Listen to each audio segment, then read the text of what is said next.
Bersatu தலைவர் தான் ஸ்ரீ முஹிடின் யாசினை நாட்டின் 11வது பிரதமர் வேட்பாளராக அக்கட்சி அறிவித்துள்ளது.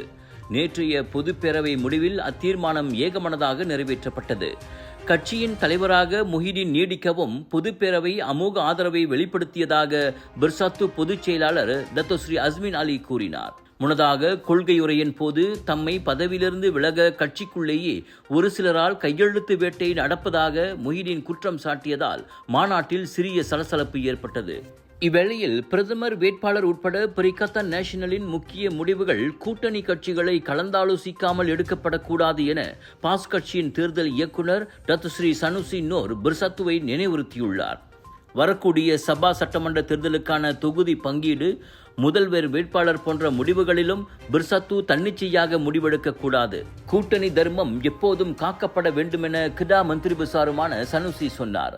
16வது பொது தேர்தலுக்கான பிரதமர் வேட்பாளர் தொடர்பில் பரிகத்தானில் ஓராண்டாகவே புகைச்சல் நிலவுகிறது.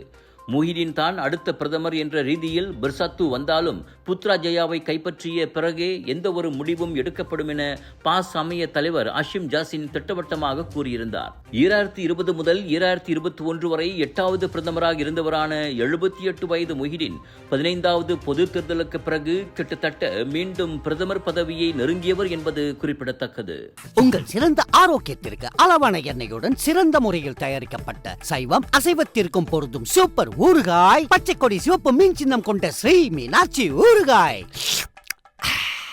விலையோ மலிவு, செலவோ குறைவு, தரமோ உயர்வு, மனமோ நிறைவு. மக்களின் தேர்வு என்ரிகோஸ் முழு ஆடை சத்துள்ள பால்மாவு.